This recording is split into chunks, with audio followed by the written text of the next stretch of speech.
crowded staging area, people sitting on the ground before entering the ship. Here we are leaving Miami Port en route to Cuba.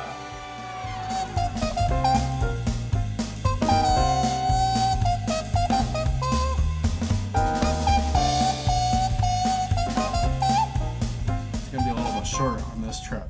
So I'm going to let you know, getting on this ship, I'll have to say, was a little bit, well, people were sitting on the ground. They made them sit. I luckily had the latitude club of NCL, and I was able to have separate sitting, so me and my lovely wife had seats, but other people had to sit on the ground, so it was a little chaotic. Now the food, everyone ran to the buffet because the rooms weren't ready, and it was chaos. It took a while to get food, and it was crowded. People were bumping in. I had my coffee spilled all over a lady, so it was probably one of the more chaotic ships I've been on getting on. The room is a bit small. It only has 2 American-style plugs and 1 European. Luckily, I brought the extra European plug. A little skimpy on that. The TV, it's blanked where they only have controls on, so I hope as we start sailing, the TV will be able, we can turn through channels, but it's a real small one. Nothing great to speak about. So these are my interpretations of the ship so far. It's an old ship. They're not even giving the date when it was commissioned. I can't even find it on literature. And hopefully things will be good as we go on the trip, and I'm excited to go to Cuba. So to my next blog statement, this is the first day going out, and I'll... In my room, have water shooting up from the bottom of the shower here in the sky. I don't know if you can see this here, but it's shooting back up the bottom here. It's gross. There it is. Yuck. Who knows where it's all been. It's sick. So it's a problem I have with this ship, this room. It's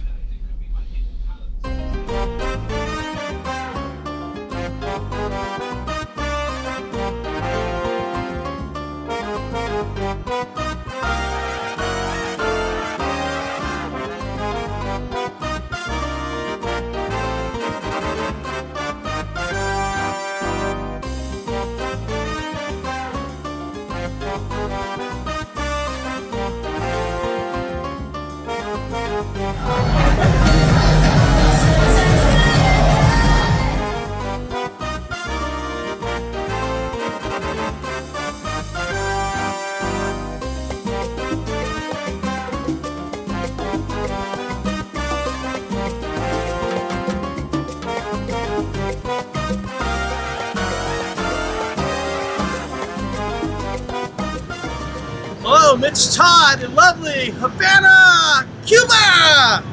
Alright, I'm going to talk a little bit today about Havana, Cuba. It's been quite a trip. We went on the NCL Sky cruise ship. So I'm going to do different stops here in Havana, and I love it. This place has so much culture. It's just amazing. So anyone who hasn't been to Cuba, it's time to go. It's open for Americans. Alright, Cuba! Woo! Alright, this is going through the customs into Cuba, and you'll also go through x-ray machines. This is looking back as you pass through. Then next there'll be US to Cuban money funds exchange. I highly suggest you do that so it makes it simpler as you're in Cuba. Alright, leaving the ship terminal, this is it here. As you come in, you'll see a courtyard with the fountain, and there'll be a church onto your left. You'll see in the next frame. I highly suggest you pay the couple dollars to go see this church. It's beautiful, and this will start your trip into Cuba. Here's a photo I took outside the church, and then the next ones will be inside the church. As I went through the church, it was beautiful, and it was well worth paying that couple dollars to go in and see it. I saw a photograph that'll be coming up the next few frames of Castro. As I went to different stores and places, you can see the remnants of his legacy in Cuba.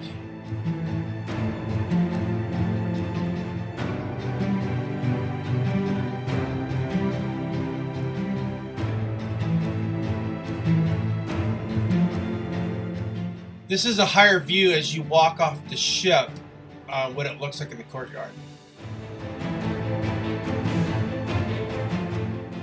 Alright, these are the next shot are some of the birds that are next to the church as you walk out, and they land on you and you can take photos.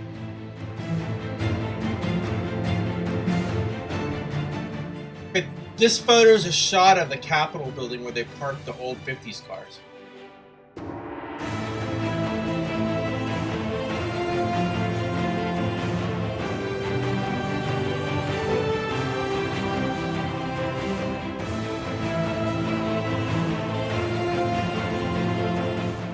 There's all kinds of transportation in Cuba. So you can choose either for a horse, an old taxi, on the back of a motorcycle. You can also negotiate the price. Now there are lots of shops, and this next frame coming up is a typical shop you see in Cuba. You can also negotiate prices. They have magnets, leather goods, etc. you see at any other shop in the world. And when you go to these shops or something, you'll see remnants of the Castro era in the shops with photographs and books and magazines of him. And now as you walk down the streets, you'll see bars and restaurants, and they have the musicians singing national music, and it's really nice. This place is beautiful. It's still untouched by a heavy American influence, at least a recent one. You won't see the 7-Elevens, McDonald's, Starbucks anywhere, and I hope it stays that way, because that makes it really nice to take you back 50 years or more in time. Here's a typical food restaurant in Cuba, and this place just has a really, really innocent touch of culture captured in time. And I highly, highly suggest any traveler, you should make this on your bucket list to go to Cuba.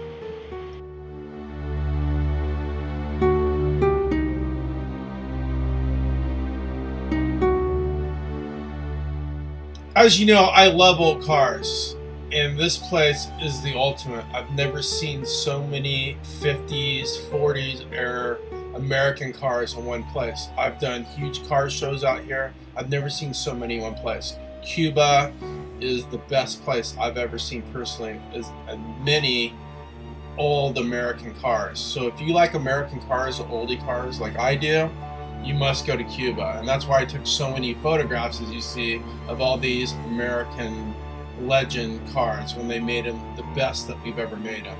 These were unbelievable. It was jaw-dropping to see all the American cars. I loved it, and that's why I took these photographs.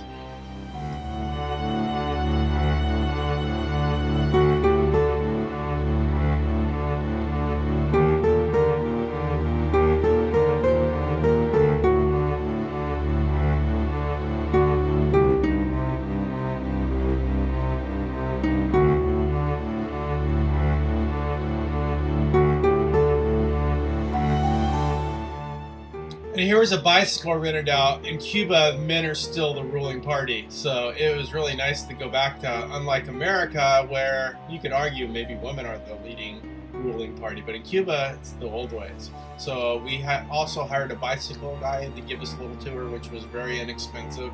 And it was fun, but it was a bit bumpy.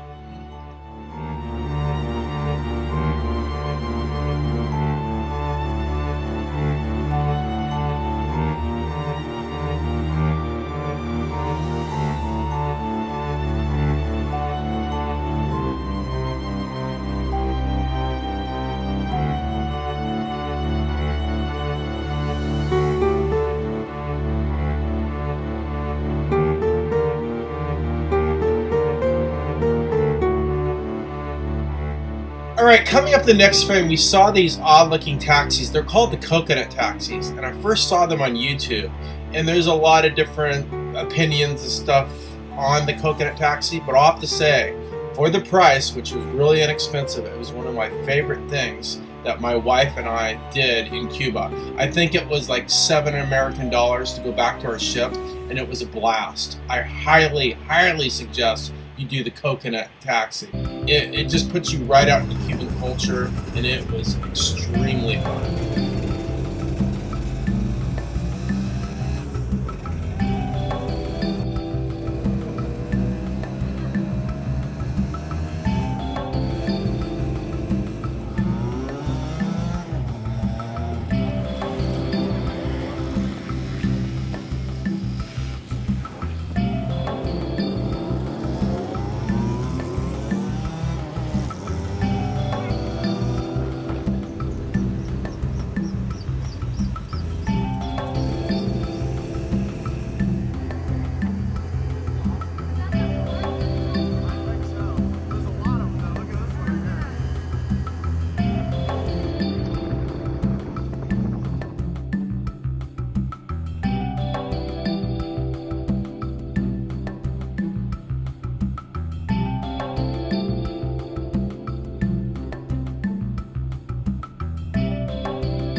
Alright, another great excursion we did, you're going to come up to see through the cruise ship, is we rented out a 50s vintage Euro-American car, and they take you on a 3-hour tour.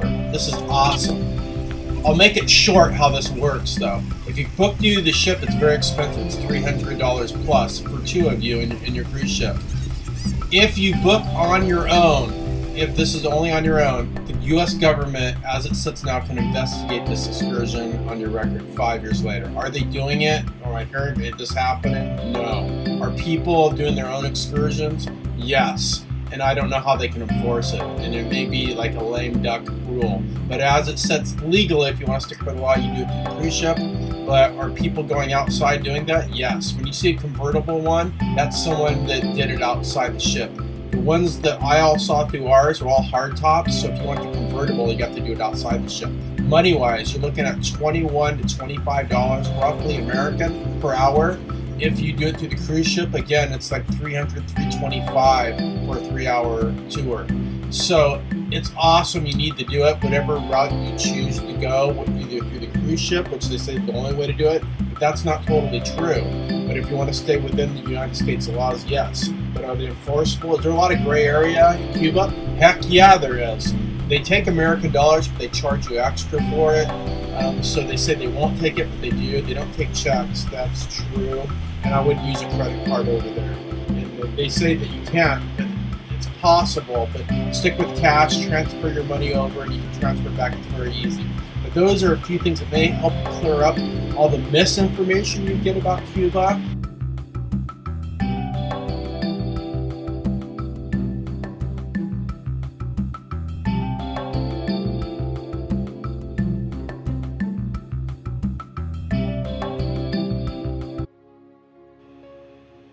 Alright, these are more photos I took at that fabulous cemetery that they take you to on the excursion with the oldie 50s vintage cars off the cruise ship, which was called the Sky, and it's from NCL, and it was just amazing. Now, the English of everyone in Cuba is not very good. If you speak Spanish, you're way ahead of the game. So Spanish is a great language to know if you go to Cuba, because there can be some communication issues going on, like where you want to go. They may misunderstand you and you may have to pay a bit more, but they're pretty good about working stuff out. You have to do some negotiating, and if you speak Spanish, it's a really good asset to have when you go to Cuba. In the next frames, here's that famous National Hotel where many famous Americans and other people around the world have been. And there we were in there, and they made us a cocktail. It was great. It was a good spot. All right, as we winded up our trip in the 50s vintage cars, we went to this great cultural event where they blow off a cannon in this old, huge Cuban fort that you see as you enter Havana. It was awesome. Here I am at the Copacabana. There was only about 35 people there on a Tuesday night. Hi, it's Mitch at Copacabana. I'm here in Havana, Cuba. This place rocks. Woo! Yeah, Cuba. Cuba has a lot of interesting architectural, cultural, even they had a gun store with knives. It was very, very interesting. I love traveling there. I almost feel I didn't have enough time to see it all, but I may go back. Hi, Mitch here. I'm a bit hot, but the shade is coming down, the clouds are coming in. I'm here in Havana, Cuba, and I'm just winding up to my trip heading back to the ship, but it's been phenomenal. This is a must-go-to stop. So if you're ever in this part of the world, the Caribbean, Cuba, Havana is the place to go. What's really awesome is you get off the ship, no McDonald's, no Starbucks, no 7-Eleven. It's really traveling. So it's getting fewer and fewer places to find. So get here before it gets contaminated. All right, until our next trip, see us at NCL OC Doves or NCL White Doves. All right, see you our next. Here's a shot at the back of the ship leaving Havana Harbor. And then we were en route to Great Stirrup Cay. Now this is the NCL island they own, and it was good for the first part of the day, but I had trouble renting out a wave runner, and I'll go into that later in the video. But here's some shots of me diving.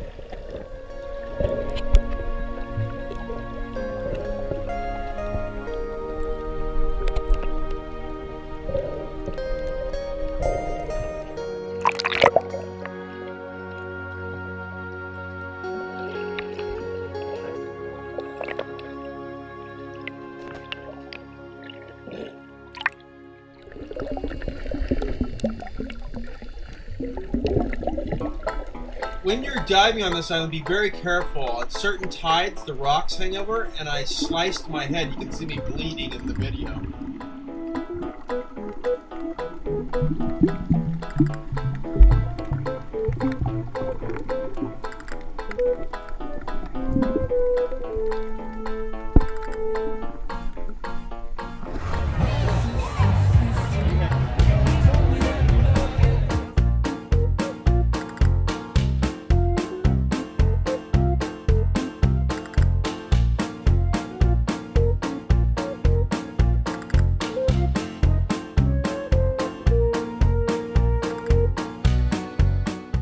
One thing I'll say about the Great Stirrup Key was the customer service at the Wave Runner was terrible. I got there, attempted to rent one out. They would not put me in a reasonable time to get the Wave Runner, and they actually ignored me for about 20-30 minutes. It was terrible and took people after me. Then it started raining and I missed the Wave Runner and lost that excursion. You can see in this next frame, people were ticked. And actually, everyone had to run back to the ship. The island had insufficient rain protection, storm protection, so everyone had to scramble for their life off the island, which is ridiculous. In conclusion, pros and cons. Should you go to Cuba with NCL? My answer is easy. It's yes. There are cons to this. There's misinformation. There's some things that aren't that great. But if you weigh everything out, the price, the service that you get from certain divisions of NCL, it's well worth it. You should use this cruise ship. I give it a thumbs up. Hesitantly, there are some things that they need to do improvements on. But there's certain, like the bar crew, they're awesome. They really made this worth it. All you can drink for free, and they really work hard. And other vendors on the NCL crew, great service. Some of the things they need the improvement on was, say, their activity director. He wasn't very visible like other ships I've been on. He was kind of hiding out, so I couldn't even interview him or them like I do at other ships. They're usually easy to contact. The shows on NCL, they're great. They do a really good job, better than other lines. And then the culture, the events at Cuba's Island, I give it a must-go-to. And I had a really, really good time, and I'll be traveling on other NCL ships. So it's a thumbs up, and you should go.